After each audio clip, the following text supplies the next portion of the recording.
Seja bem-vindo ao canal católico A Palavra de Vida. Meu nome é Marcelo Hatakeyama, sou catequista das mídias sociais e da internet. Desde já eu venho pedir o seu apoio. Dá um joinha nesse vídeo e se inscreve no nosso canal se você não for inscrito, tá? Fazendo o favor. Muito obrigado. E vamos para o vídeo de hoje.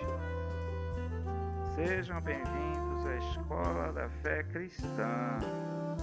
O Senhor Jesus Cristo é o professor e todos nós somos os seus alunos. Vamos ao vídeo de hoje. A Carta de São Paulo aos Hebreus. Cristo é o único sacerdote verdadeiro.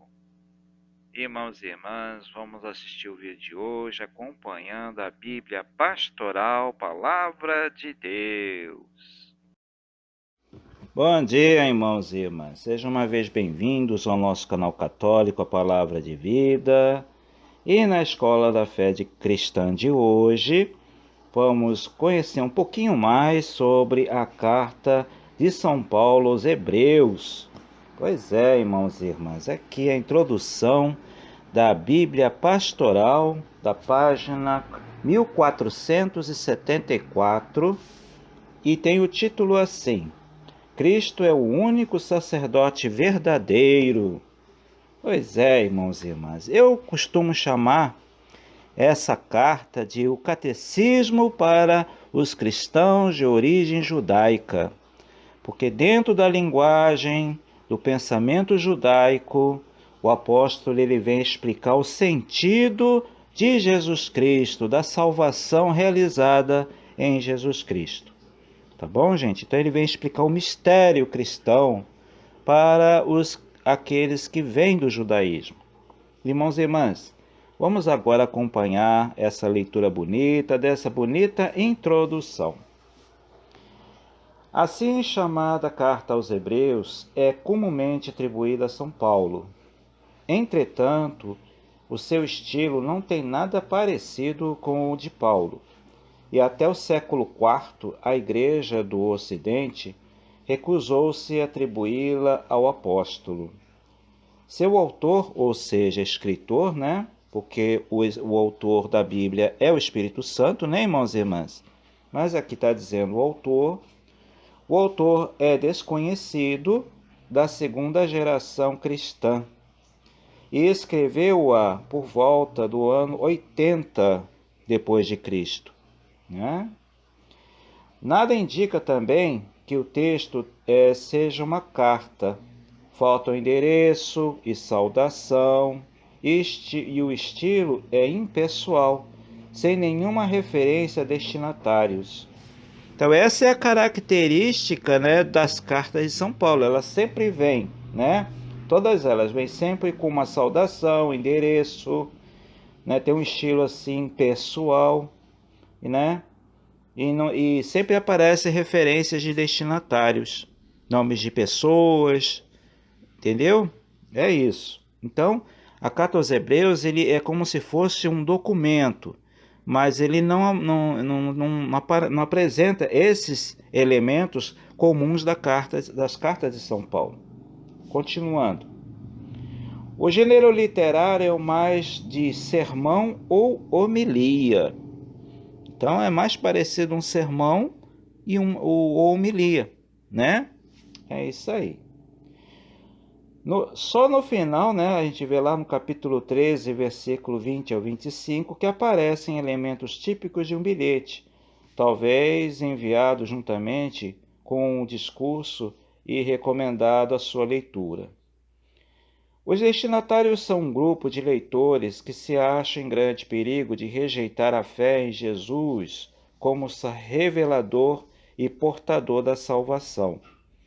Eles sentem dificuldade em aceitar tanto a forma humilhante e dolorosa da aparição terrestre de Jesus, como os próprios sofrimentos que estão tendo que suportar por serem cristãos. Porque, irmãos e irmãs, é difícil para os judeus daquele tempo, e talvez até para os judeus de hoje, aceitarem que o Messias morreu numa cruz como se fosse um bandido, se humilhar a esse ponto, né? E isso é fato, isso aconteceu, né? É muito difícil. Então, o apóstolo ele vem explicar todo o sentido de tudo isso que Jesus passou na sua paixão, né? Continuando. E ainda a desilusão de não verem realizada a salvação final. Por outro lado, aparece a religião do Antigo Testamento, exerce forte influência nesse grupo. É porque o pessoal pensava naquele tempo que o reino de Deus ia acontecer já. As primeiras gerações de cristãos era assim. Eles pensavam que o fim do mundo ia acontecer logo, mas não aconteceu. Entendeu? Mas aí a gente sabe, né? Que isso vai acontecer um dia, mas ninguém sabe quando vai acontecer. Só o Pai do céu sabe, né? O próprio Jesus ensinou isso pra gente no Evangelho. Continuando. Pode-se supor que sejam judeus convertidos da comunidade cristã de Roma. Então, a igreja acredita que essa carta foi enviada para os judeus que se converteram ao cristianismo lá de Roma, da comunidade cristã de Roma. Entendeu?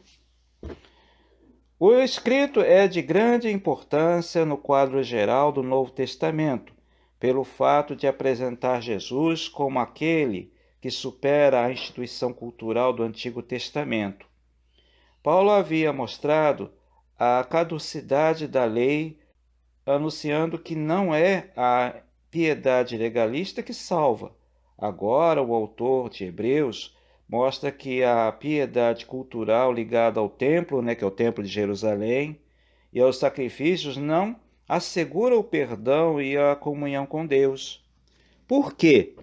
Porque o Antigo Testamento ele tinha sentido, tinha importância até a vinda do Messias. E o Messias veio para nós. Quem é o Messias? É o Senhor Jesus Cristo. Agora é a nova lei, é a lei do Cristo, né? Então, continuando. O único ato salvador é obter de uma vez por todas o perdão, é o sacrifício de Jesus, que derramou seu sangue e entregou sua vida por nós. Ora, Jesus não realiza nada parecido com uma oferenda religiosa nos moldes culturais judaicos. Em lugar de uma ação sagrada realizada no recinto do Templo de Jerusalém e com rituais precisos, ele morreu fora do templo e da cidade santa, como um criminoso eliminado da sociedade. A gente vê, capítulo 13, versículo 12. Jesus é, portanto, o único mediador entre Deus e os homens, entre Deus e a humanidade. Doravante, ele é um único santuário e sacerdote. O sacrifício por ele realizado é daqui por diante um único agradável a Deus. A gente vê isso lá em capítulo 9, versículo 11 ao 14. As consequências são radicais. Exceto Jesus, nada mais é absoluto. Nenhuma instituição ou estrutura, tanto civil como religiosa, tem caráter absoluto e intocável.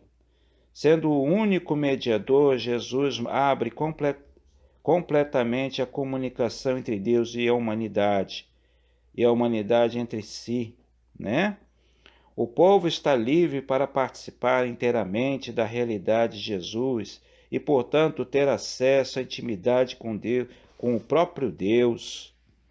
Frente à pessoa e à vida de Jesus, todas e quaisquer instituições, estruturas religiosas ou civis têm caráter relativo e provisório, sendo passíveis de revisão, crítica, reformulação e renovação. Ou seja, tudo na sociedade, no mundo, se renova, em Jesus Cristo. O verdadeiro culto a Deus se realiza através da própria vida. O modo de servir a Deus não são os ritos religiosos lá do Antigo Testamento, né? Mas a obediência à sua vontade, à vontade de Deus, que se manifestou radicalmente na doação vivida por Jesus até a morte, né? Hebreus capítulo 10, versículo de 1 a 10. O único valor do culto consiste em expressar concretamente e simbolicamente o culto que os homens prestam a Deus através da própria vida. É isso aí, irmãos e irmãs. A gente cultua a Deus, né? Através da nossa vida, da nossa doação a Deus, né? Então, é isso aí, irmãos e irmãs. Muito obrigado você ter assistido esse vídeo até o final. E até o próximo vídeo, gente, se Deus quiser. Louvado seja nosso Senhor Jesus Cristo, para sempre seja louvado. Um abraço a todos.